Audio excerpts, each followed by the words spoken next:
برے سلوک کا بہترین جواب اچھا سلوک اور جہالت کا بہترین جواب خاموشی ہے۔ کسی کو اتنا مجبور نہیں کرنا چاہیے کہ وہ اپنی خاموشی توڑ کر لفظوں سے تمہاری دھجیاں اڑا دے۔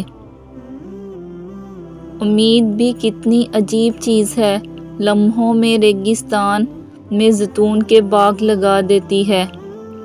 کبھی بھی کسی کے ماضی کا استعمال اس کے خلاف نہ کریں۔ سب کچھ اللہ کے سپرد کر دو، پھر معجزہ دیکھو۔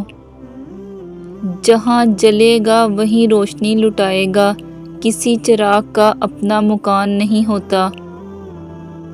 مشکل وقت میں دوست کی خاموشی دھوکہ دینے کے برابر ہے۔ دولت کی نمائش وہی لوگ کرتے ہیں جن کے پاس دولت کے سوا اور کچھ نہیں ہوتا۔ دل کی دعا لو، دل کی آہ نہ لو۔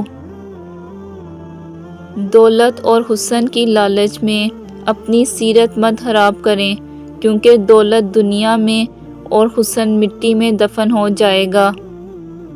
اگر کسی دن آپ کا رشتہ ایک ایسے شخص سے ختم ہو جائے جس سے آپ محبت کرتے تھے، تو اس کے تمام راز اور کہانیاں اکٹھا کر کے کسی خفیہ ٹھکانے میں ڈال دیں اور کبھی کسی کو اس تک پہنچنے نہ دیں، کیونکہ رشتے ختم ہونے پر بھی اخلاقیات نہیں مرنی چاہیے۔ کسی کی عادت ہو جانا محبت ہو جانے سے زیادہ خطرناک ہے۔ زندگی اچھی پلاننگ کی وجہ سے نہیں بلکہ اچھی سوچ کی وجہ سے خوبصورت اور دلچسپ بنتی ہے۔ مخلص لوگوں کو ڈھونڈیں، مطلبی لوگ تو خود آپ کو ڈھونڈ لیں گے۔ دوسروں کو متاثر کرنے کی خواہش ذہنی قید کی بدترین شکلوں میں سے ایک ہے۔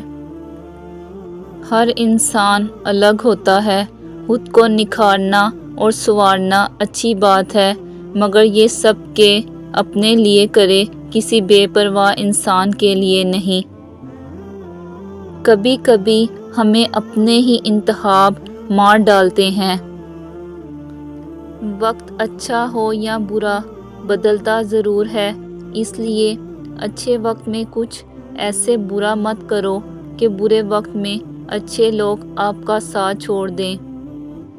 اعتبار کی بارش میں اتنا مت بھیگو کہ جسم نظر آنے لگے۔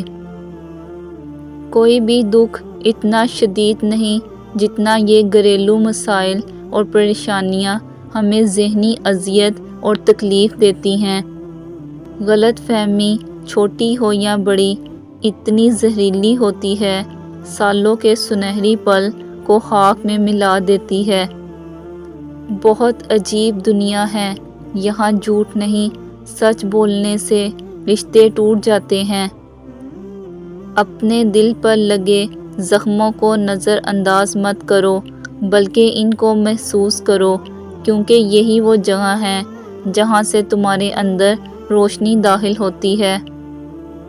رشتہ کوئی بھی ہو، خوبیاں اور خامیوں سمیت برداشت کر کے نبھایا جاتا ہے۔ ہمیں اتنا مضبوط تو ہونا چاہیے کہ کسی انسان کے الفاظ ہمارا سکون چھیننے کا اختیار نہ رکھتے ہوں۔ ایسے لوگوں کو کبھی اپنی تجزیات میں شامل نہ کریں جنہیں آپ تب میسر ہوں جب انہیں کوئی میسر نہ ہو۔ ہمیشہ ایسے شخص کو چنا کرو جو آپ کو عزت دے، کیونکہ عزت محبت سے کہیں زیادہ خاص ہوتی ہے۔ یادداشت کا کمزور ہونا اتنی بھی بری بات نہیں۔ بے چین رہتے ہیں وہ لوگ جنہیں ہر بات یاد رہتی ہے۔